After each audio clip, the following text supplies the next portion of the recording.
Hey, good morning, Refuge. Did anyone wake up and think today was the 10 a.m. one gathering? Anybody? You want to admit that? Got one. Appreciate. Oh, got a few. Okay, it's not. December 20, you're not alone. There's about 10 of you. There's some propaganda out there apparently trying to throw us all off. December 24th is when we're going to go to 10 a.m. and we're growing to 10 a.m. on that day. We'll be all in the room together, and you just heard yourselves singing, and that was loud. There's going to be more in here. It's going to be even louder. It's going to be amazing. I will tell you this. I had someone come to me,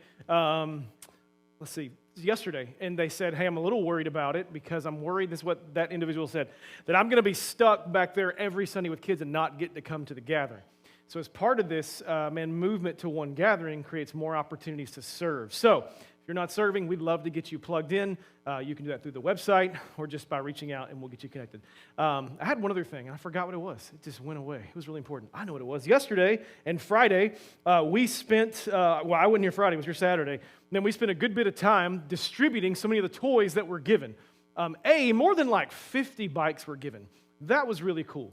More than 70 families were served with Christmas gifts. But man, I'll just throw this on top. I don't know if you've heard this number. More than 250 children received Christmas through the distribution this past weekend, which is incredible. Give the Lord a hand. Yeah. Man, we're a tiny little church, and to think that things like that, a few of the churches kicked in some gifts, but man, that was just a cool moment yesterday. And it's one of the coolest things, and I think Christine Dix pointed this out last year, was to see a kind of a child come in, doesn't have a bike, see a bike, and think they might get to ride that bike here, and then realize they get to take it home and it's theirs. There's fewer things more beautiful than that. Also, our missions team is back. If you hadn't seen them, connected with them, man, please do that. Go ahead, that's fine, go ahead. I think the plan is at the member meeting in January to hear kind of a more formal report once we get a chance to sit and kind of talk and process with them a little bit. So a few were here at the early gathering, a few are in here now. So connect with them if you know them and you're a member. Last thing, we've been encouraging you last Christmas, this Christmas, I think the Christmas before, to get this devotional, and let's walk through it together as a church. Hopefully you read today's, December 3rd. If you do not have a copy, you need a copy. I had 5. There's 2 left, so I have 2 copies left over here. This is mine. I'd rather you not take my personal copy. There's notes in it. But Amazon, about $12. There's probably even a cheaper one on an e-reader of some sort. So, man, grab this, walk with us, and if you need one, I'll be glad to give you one of the 2 I have left over here today after the gathering. All right, do me a favor, find Isaiah chapter 9. That's where we're going to be this morning. Isaiah chapter 9. Let me just tell you the plan over the next couple of weeks so you know kind of how to prepare a little bit. I wasn't ready. I apologize. So, but you're turning there too. Here's the plan. Man, as we kind of thought about Advent and Advent season here at Refuge, we began to think, man, how do we want to, just point us to Jesus ultimately? And here's some of the conversations I've had with some of you and other people have been that this season can be, and for many people is filled with challenges and is hard. And so what I propose and what we're going to do is this Sunday and next Sunday, we're really going to say it this way: Christmas is hard. Let's talk about it, okay? We're not saying it's impossible. We're not saying it shouldn't happen. We're not saying we're just saying there's some hard things that come with it. Sometimes those hard things are just kind of relational. I don't want to see that person. And sometimes they're major suffering and everything in between. So Christmas is hard today, Isaiah 9. Christmas is hard next week. We're going to look at Matthew chapter 1 and 2. I'm not sure if you've ever seen what Jesus entered into, but man, there is some stuff in Matthew 1 and 2 that is really heavy on the suffering Jesus entered into. And then December 17th, so our 3rd Sunday in December, we're going to shift from Christmas is hard to Christmas is good, right? So we're going to learn and we're going to embrace the fact that sometimes things are hard. And if we don't dismiss that and step into it and kind of deal with it, then it can really help us to celebrate Christ even more. And then on the 20th, a Wednesday night, we're going to invite you to come here. There's childcare provided, 6:30 p.m. We're going to gather in this room, and we're just going to sing Christmas hymns and pray together. It's not going to be a sermon. It's just going to be a time of really going, and here's the plan. We want to experience light entering the darkness. And we're going to kind of try to do that night, on that Wednesday night. I hope you can fit that into your schedule. Then the 24th is, Christmas is the gospel. And we will gather everybody, one room, 10 a.m., and celebrate the fact that Jesus came to us is the plan. And then after Christmas on the 31st, we're going to say, hey, Christmas is not over. So that's the plan, just the next couple of weeks. There's an email with that info out. all that kind of stuff. So when I was 7 years old, the greatest Christmas gift, birthday gift to grace our world ever came out. I'm not sure when you think back on your Christmas if you had that one gift that you wanted. Maybe you got it, maybe you didn't. But I asked for it, I begged for it. I made the birthday Christmas deal of, if you get this for me, don't need a birthday present this year or next, or maybe the next, don't even need a Christmas present or an Easter basket. I just want this. Your kids may have done this. Our kids do this to us. And I wanted it. My friends, a few of them had it. A few of them didn't. Everybody was asking for it for Christmas. It was the first ever Nintendo, the NES. Right? Yeah, you all know. If you know, you know. If you don't, enjoy Googling that later. I wanted the Nintendo. I wanted the power button, the reset button, the controller. I wanted Mario and Duck Hunt. And in my vision, in my eyes, if I got that, I would be happy for the rest of my life, okay? That's all I wanted. I begged, and so Christmas morning rolls around, and I remember, man, we're opening presents at 4 a.m. like crazy people because they're, and I mean, there's this one box that's about like this under the tree, and I just remember going, that's the one. And for some reason, I got that gift last. We go through the stockings, we go through the presents, and I pull that gift out, and they're like, here you go. And I remember my parents sitting back smiling, right? And it was picturesque Hallmark movie moment, right? It's about to happen. I slowly opened that present, like protected the wrapping, right? Got to the cardboard box that had no writing on it, and I was like, here you go, Josh. All your dreams are coming true. And I opened the box, and inside was not a Nintendo, but an Atari. Now, if you're not aware, that's not the same. That's like, I don't even know, that's like somebody promising you a Tesla and they give you a scooter. Like, it's not the same. It's almost, I just remember kind of going, I looked at it and they were like, do you like it? And I was like, I need to go to the bathroom, right? And so I went to the bathroom and cried a little. I just remember feeling crushed. It was that moment at 7 years old, my first experience with life is not fair. You don't always get what you want. And I remember thinking as like a little kid going, how come in every movie and television show I see, they get what they want? And why is this not working out for me? Man, it's the most wonderful time of the year, right? And here's the reality. It's also, for so many people, the hardest time of the year. And it's harder, let's be clear. So kind of had to do the intro joke. It's harder than just not getting what you want, right? Man, at Christmas, we think about things as well that are heavy. We think about relational strife. We think about sickness and sadness. We think about gloom and suffering. Loneliness is felt during Christmas. Beth likes to remind me most Christmases that we've actually moved as a family 4 times during the month of December. And once I lost my job during Christmas or the holidays. And the reality is, man, we live in a world, you and I, that the scriptures say is broken, is groaning, and in futility. That means that Christmas can be hard. It can feel heavy. There can be suffering and brokenness, and the Bible uses the word groaning. When Adam and Eve sinned in the garden, and they didn't just mess things up for themselves, they broke everything. Everything was fractured. Sin fractured their relationship with God, our relationship with God, and it broke all of creation. And so now our lives, we live in this broken world, experiencing good days and hard days, not knowing what tomorrow will throw at us. It's why we sing, we're going to sing this at the end, is he worthy? It's this, is he worthy? Because this is all broken. He is worthy in the middle of brokenness. Let me read you what Paul says in Romans 8. For I consider that the sufferings of this present time are not worth comparing with the glory that is to be revealed to us. For the creation waits with eager longing for the revealing of sons of God, of the sons of God.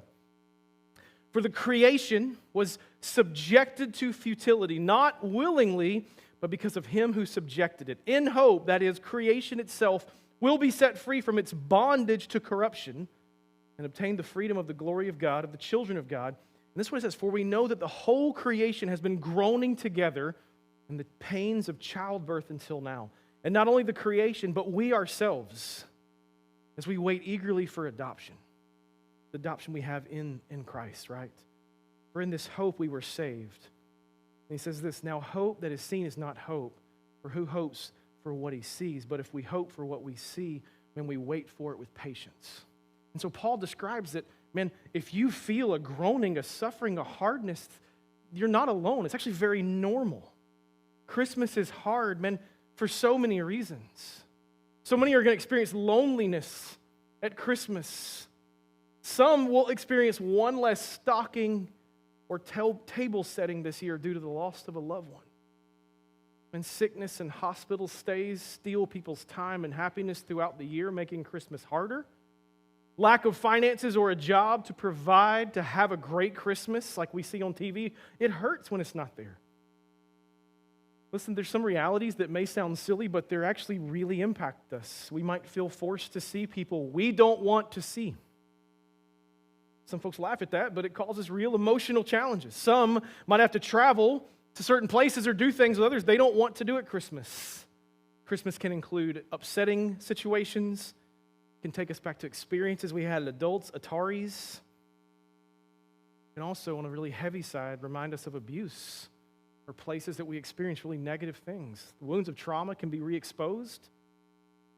And we might laugh or scoff at this, but shopping, parking, and spending money is stressful. Wayward children are glaringly missing during Christmas for many. Christmas movies lie to us, don't they? Our bank accounts are drained. Family dynamics can be challenging. Your spouse's family dynamics are worse. We'll talk about marriage in May. Listen, buying presents for people is stressful. Holiday depression is real. Research tells us year after year that excessive consumerism exhausts our very souls. Sometimes we have to feel like we have to be fake. Anybody enjoy office holiday parties? Fruitcake's disgusting. Family photos are, I don't know why we do it, right? More like, and we live in Florida, so it's going to be hot. It's not going to feel like Christmas. Anyone have a birthday close to Christmas? Yeah, that's for your birthday and for Christmas, right? That gift, you know, right? What do we do with Santa? We're Christians, yeah, right? And if you complain or confess or say Christmas is hard, somebody's going to either call you Scrooge if you're old or a Grinch if you're young, right? There's some hard layers to Christmas. There's some hard layers. So we want to talk about it this year in hopes of going, okay, Lord, how do I view this and how do I look to you in the midst of hard things? One of the things we have to learn as Christians is life's not fair, life is hard, and that doesn't mean we look away from Christ, but how do we continue to set our gaze on Christ even when life is hard? It's kind of what we're trying to do here. So Isaiah chapter 9, verse 1 through 7 is kind of the plan. I'm just going to walk through it kind of slowly this morning. You'll know the back part of it, but chapter 9, verse 1 says, "But there will be no gloom for her who is in anguish." So I'm just going to pause. It starts with this idea of gloom and anguish. So really, you've got this the prophet Isaiah beginning our view of Christmas this Sunday with words gloom and anguish. Despair, brokenness, might be better words, hardness, difficulty. From the day sin entered the world through Adam and Eve, gloom, despair, brokenness, hardship followed. Things are not right in our world, they are hard. And then look what it says. In the former time, he brought into contempt the land of Zebulun and the land of Naphtali. But in the latter time, he's made them glorious. And so he's going to begin to kind of craft an analogy for us. There was contempt or rejection for these places. But now they've become glorious. And Zebulun and Naphtali were literally people or places who were walking openly in darkness, lost people, Gentiles who had no God, no hope, no goodness in life. And think about some of the darker places in our world, and that's kind of what you have today. Yet it says Jesus makes them glorious. He takes the gospel beyond the Jordan to those who would never have a chance to hear. He raises up fishermen, it says, to be, what are they? Fishers of men. And then it says this term, Galilee of nations. It's this reminder of Galilee. What did Jesus do in Galilee? He walked on the water. He calmed the storm. He called Peter and Andrew to ministry and to follow him. We see this, a place of hopelessness is now filled with the presence of Jesus. Here's what he's saying. Jesus shows up, and the places that were darkest, light begins to shine. So if Christmas feels dark, heavy, then we can look for light. Maybe Christmas feels like that. Darkness has invaded. You feel hopeless. You ask, what's the point of celebrating? Putting up the tree, wrapping the presents. The Messiah, Jesus' entry into the world and ultimately his death and resurrection make things new, give us hope. Darkness being invaded by light. You could caption 1 through 7 with this idea that darkness turns to light or darkness is invaded by light. But I think it's important to kind of understand what that means because sometimes we hear these phrases like darkness to light and we think about it in terms of you're asleep in your room and it's pitch dark as everyone should sleep, and then somebody flips on the brightest light possible, and so you go from sleep to I can't see. We kind of think that's how it should feel, but that's not it at all. When we talk about darkness being penetrated by the light, it's more like a candle in a dark room, or like Christmas Eve where there's candles but you can still sense the darkness around, or a lot of fire pits are popular, so it's like a fire pit at night where you can feel the warmth and you can see the flame and you can see a little bit, and we're drawn to that. It's not all consuming, this light, but it's clear and it's obvious. Listen, one day it will be all consuming when Christ comes and returns. But until then, and this is really important as Christians, we're like kind of searching always for light in dark places, hoping and longing we can catch a glimpse and see it, hold on to it, sit under it, be a part of it. And so he says in verse 1 that a child's going to be born that's going to make the places of gloom glorious. Places of anguish whole or healed. Places that used to be filled with contempt are now going to be approved and welcomed. And these promises are for you and I as well. So let's say it this way. This is why we're pushing the devotional. When Jesus shows up, this is going to sound like we're talking to when Jesus shows up, no matter the place or the problem, everything changes. But here's the question, and write it down in the form of a question, not like answer it. Is there a place for Jesus to show up in your life this Christmas? Because if we clutter our calendar to no extent, we're going to miss that opportunity. Verse 2, the people who walked in darkness, that was you and I as well before we were believers, have seen a great light. Those who dwell in a land of deep darkness, on them light has shone. The people who walked in darkness have seen a great light. Those who dwelt in a land, and the light is shown. Verse 2 is defining hope for us. I don't know if you grew up in a church where at Christmas they would walk a flag down the aisle and then put it up on the wall. I did, and they would have hope and joy and a few other words. But hope was one of the first words that would come out. We have hope. We are people of hope. That's what this is referring to. Why? Because Jesus came to rescue us. That's where our hope lies.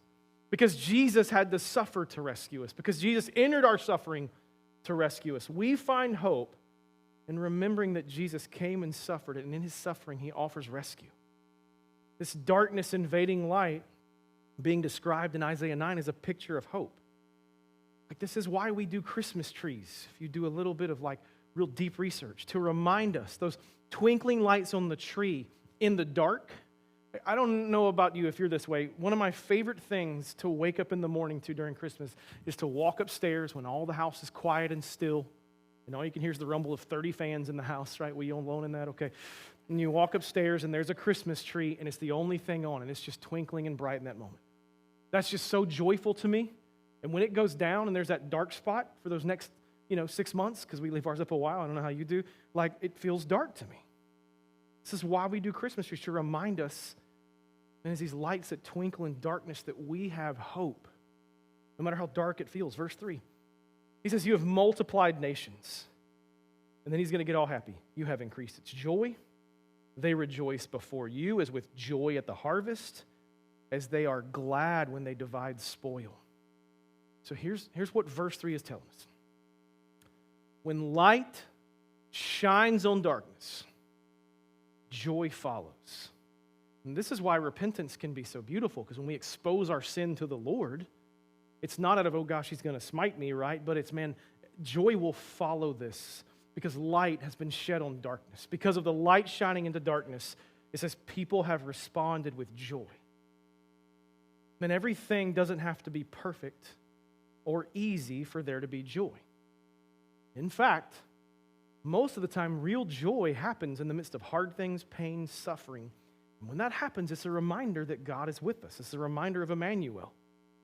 So hope and joy, these two kind of Christmas words, mingle together powerfully in our lives when we have hope. And so what I need you to see in verses 1 through 3 is he starts off with, man, gloom and anguish is how you feel, but Christ has come and he's given you hope. And that hope should bring about a sense of relief. In fact, it's going to say in verse 6 and 7 that he's going to carry some weight on his shoulders that we have no ability to carry. But don't miss this. Gloom and anguish. We now have hope, so we don't walk fully in gloom and anguish. Things might be hard, things might not be perfect, but we have hope. And if there's hope, there can be joy. And then he's going to compare it to something.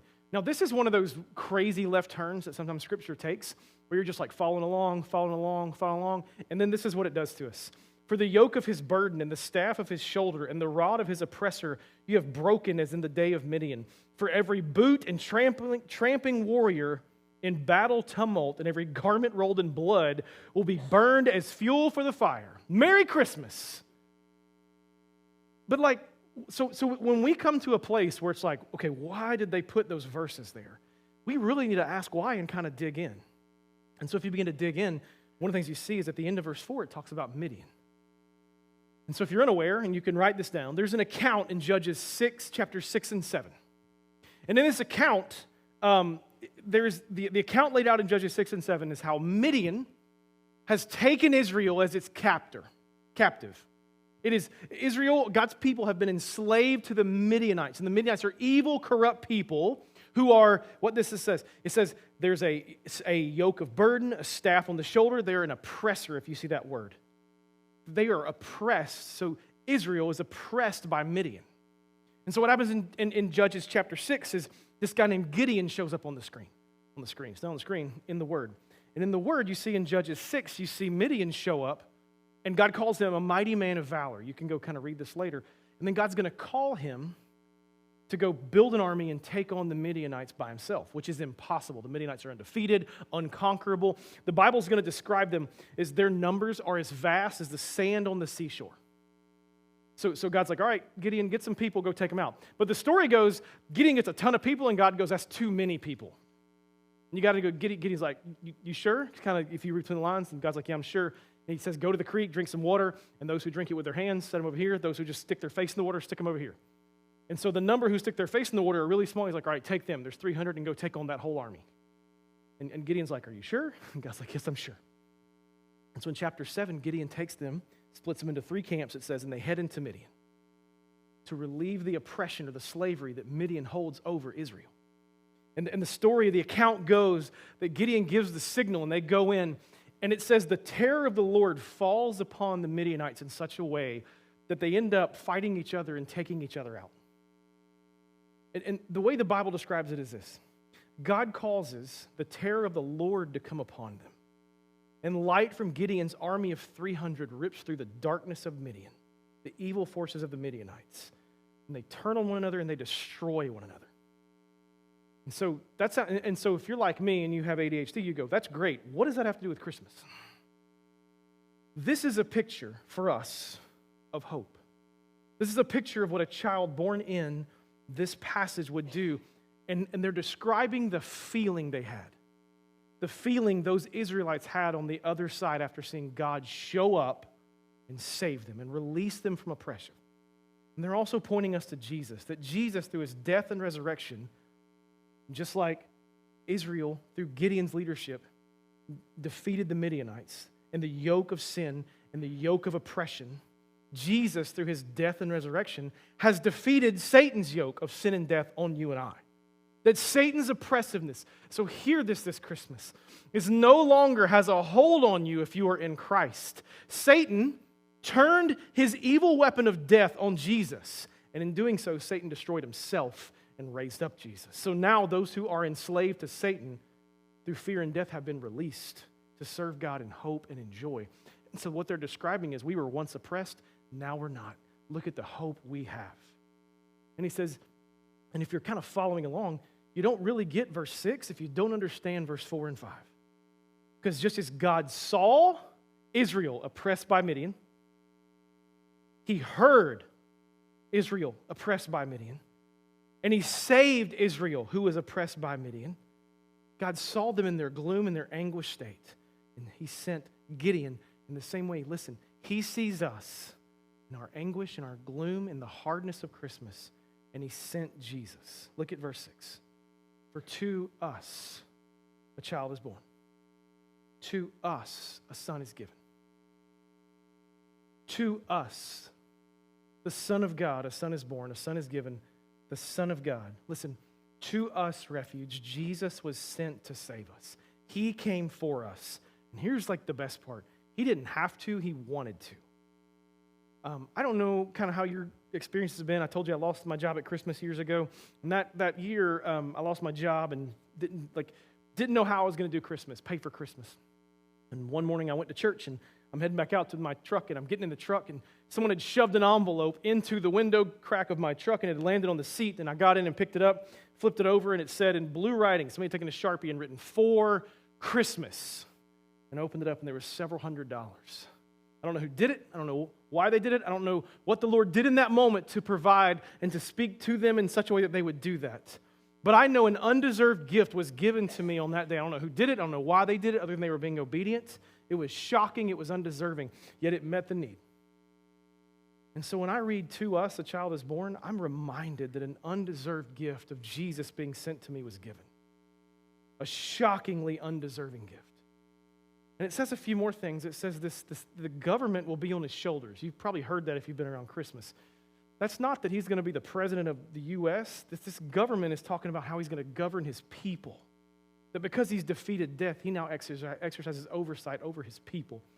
And then he goes on to say, and his shoulders are so heavy that where our shoulders buckle under the weight of the heaviness of the world, his shoulders can bear any weight and they will not buckle. And then we get to this part. And this is where we'll spend the rest of our time. There's this famous 4 couplets that you've probably heard if you've done Christmas before. There's 4 pairs of 2 words kind of linked together. It's, ready? Wonderful Counselor. If you know the songs, you might be able to do this. Mighty God, Everlasting Father, Prince of Peace. Let me tell you what's really important. What's really important is we separate the idea that this is like God's nickname or Christ's nickname, and this is actually who he is. So, anybody have a nickname growing up? Anybody do the nickname thing? So I had a nickname in middle school. I didn't love it. You're not allowed to repeat it. Church discipline will take place, but I'm going to share it with you today because I love you in hopes that this will land well. My last name is Glimpf. It's a terrible last name. It's the worst, okay? I'm standing before the Lord and go, really? Thank you. Okay, I'm coming in. But when your last name is Glimpf and you're big, then the most obvious nickname is Blimp, right? And so for me, middle school was, there goes Blimp down the hall, right? Okay, so that's what happened to me. That was my nickname, okay? So occasionally I'll see somebody that knew me in middle school or on Facebook, and they'll go, "What's up, Blimp?" Like on Facebook, and I'm like, delete, not talking to you, we're no longer friends, right? I don't go there anymore, right? Here's the point. There's this real temptation for us to read Wonderful Counselor, Mighty God, Everlasting Father, Prince of Peace, and believe those are his nicknames, not his identity. What I need you to see and what I need you to write down is these are his identity to us personally. This is not a nickname. This is not, oh, we get to call him the Wonderful Counselor. Woohoo. This is who he is. And this is what he does, because our identity is always both. It's a mingling of both his natural and supernatural, a mingling of God and man for us to understand. So when it says Wonderful Counselor, it's not saying he's good at it. Hang with me. Here's what it's saying. It's saying this world is broken, that something is broken. And so wonderful refers to Jesus' ability to work supernaturally, because he still does. And then it says Counselor, and that refers to giving wise advice. In this case, the kind that a king would look for or receive. So what do we say? We say if he is a wonderful counselor, then Jesus came both to work supernaturally in us and around us and to give wisdom by his teaching to us. Our broken state, mine and yours, requires a wonderful counselor, and we have one in Jesus. We have one who is near, who responds, who understands, who can relate, because he experienced this life in an earthly body. So Christmas is hard. Turn to your wonderful counselor for supernatural wisdom. Because here's what I know about myself and I know about you. When I need wisdom from a wise counselor, I'm quick to pull in my 3 closest and go, "What do you think?" And I tell you that's fine, but it's got to start here. Nothing wrong with real counseling therapy. Please go do those things. They are great gifts to the church and to the body. But what I need you to hear me say is you have a wonderful counselor who can offer supernatural insight and wisdom into your life, and Jesus is inviting you into that space. So if something's broken, make sure you start by going to him. The next one is mighty God. Why do we need a mighty God? Why do we need to view Jesus as mighty God? Here's why. This is incredibly important. Ready? You are weak. I am weak. There are sometimes there's going to be loads that are placed on our shoulders that look at me that you and I are not strong enough to carry. And if you don't believe that, your day is coming, and it's going to hit you like a freight train. But there are times in our life, man, that we realize our frailty and our weakness and realize our shoulders are not as strong as we think they are. And in that moment, we need a mighty God whose shoulders have never buckled under the weight. Mighty was a common word for powerful men who were kind of revered and in charge like a general. The strongest and the best leaders. So when we say mighty, we're not saying he's a little strong. We're not saying he can open the pickle jar that no one at the house can. Man, we're saying mighty. And then God is El. It's his no human weakness found. And so we see Jesus as a warrior with ultimate strength who will one day return to slay his enemies. And please write this down this morning if you're in the midst of just really hard things. Evil and darkness will not go on forever. Christmas is hard. Our weakness requires a mighty God who can shoulder a load far heavier than I can on my own. The next one is everlasting Father. Why do we need an everlasting Father? Here's why. We keep on sinning. We keep on running. I don't know about you, but I'm whiny and needy. Ask Beth, or maybe don't, I don't know. But everlasting is this idea of eternal or never-ending, referring to his life, his goodness, his role in your life, his character, not just his existence, but that who he is, his nature, his character towards us is eternal. As a father, I wish I could tell you I was perfect and I never disappointed my kids or snapped at them or lost my patience with them, but it's just not true. But with an everlasting Father, he never has and he never will. Because it says Father, and the idea of Father here is not what you're looking at as a dad, but as a perfect Father who loves his children so much that his love is full and it cannot fail them. Jesus is a perfect and eternal Father to us. He sees our needs. He knows our needs. He desires to meet our needs. And listen to this. And man, if you need to hear this, I hope it encourages you. He hasn't, as an everlasting Father, and never will give up on you. Christmas is hard. We need an everlasting Father, ready, who will show up consistently. And can I tell you the beautiful thing is, ready? He will.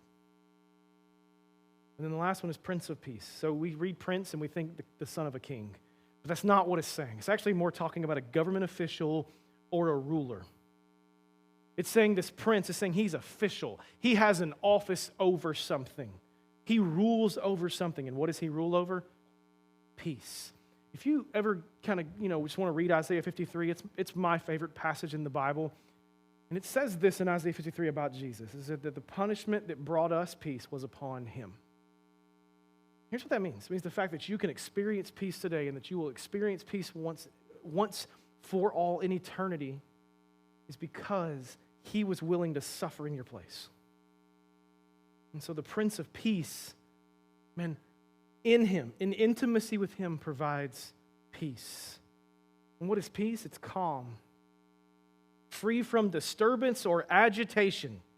How'd that feel? Quiet.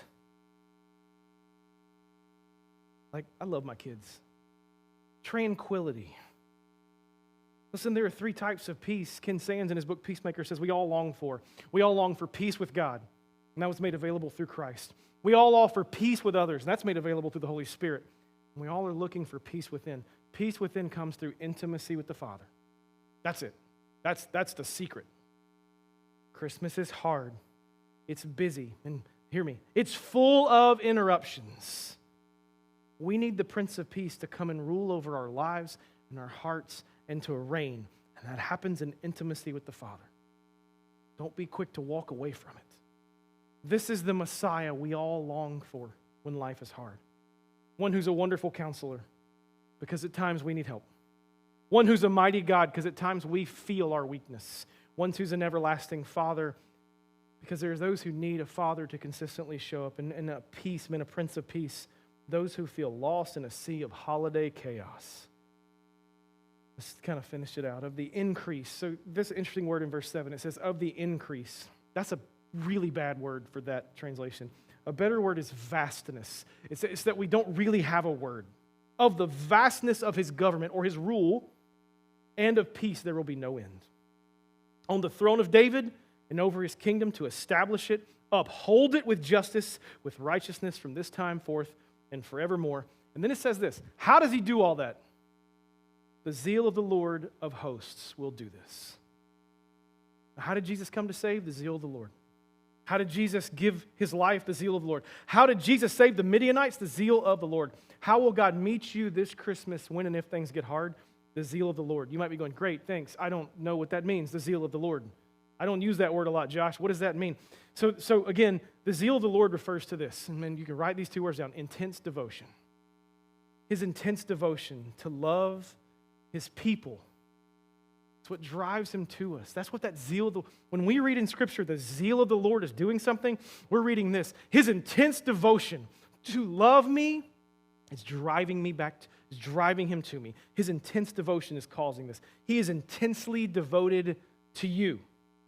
Can I just tell you this morning, and I hope you hear me? Excuse me, I'm very sorry.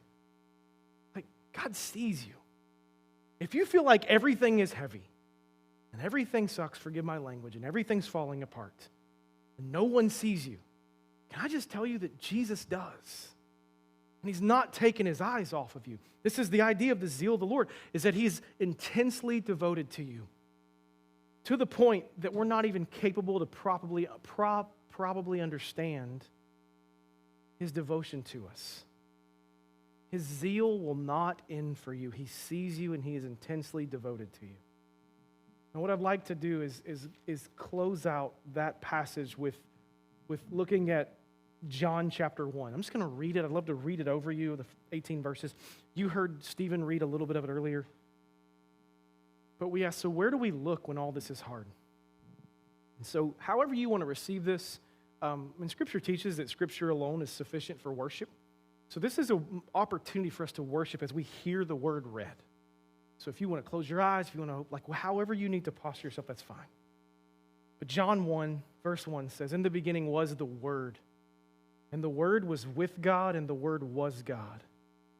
And he was in the beginning with God, that being Jesus. And all things were made through him, and without him was not anything made that was made. In him was life, and the life was the light of men. That light shines in the darkness. In church, the darkness has not overcome it. There was a man sent from God whose name was John. He came as a witness to bear witness about the light, that all might believe through him. He was not the light, but he came to bear witness about the light. The true light, which gives light to everyone, was coming into the world. He was in the world, and the world was made through him. Yet the world did not know him. He came to his own people, and they did not receive him. But to all who did receive him, who believed in his name, he gave the right to become children of God, who were born not of blood, nor of the will of the flesh, nor of the will of man, but of God. And the Word became flesh and dwelt among us. And we have seen his glory, and glory as of the only Son from the Father, full of grace and truth. John bore witness about him and cried out, "This was he of whom I said, he comes after me, ranks before me, because he was before me." And it concludes with this verse, "For from his fullness we have all received grace upon grace." And so, God, would you help us to look to you and not run from you when challenges do come up, when Christmas feels hard, when everything feels like a roller coaster, when our phone is blowing up, when the needs are too much, when we can't shoulder the weight. Now, I'm just going to lead you through a simple prayer for you. And maybe you would say, "I need a wonderful counselor because I need help." If that's you, would you just confess that in your soul to the Lord as we sit together? And maybe you would say, "I need a mighty God because the thing I'm walking through is heavier than my shoulders can carry. This is too much for me." Don't just utter that to your spouse or your friend. Utter it now to the Lord. He wants to hear. He is near and He's willing to hear. Maybe you need an everlasting Father, someone to show up consistently, to not leave you and forsake you as you feel like that. Would you confess that to the Lord this morning?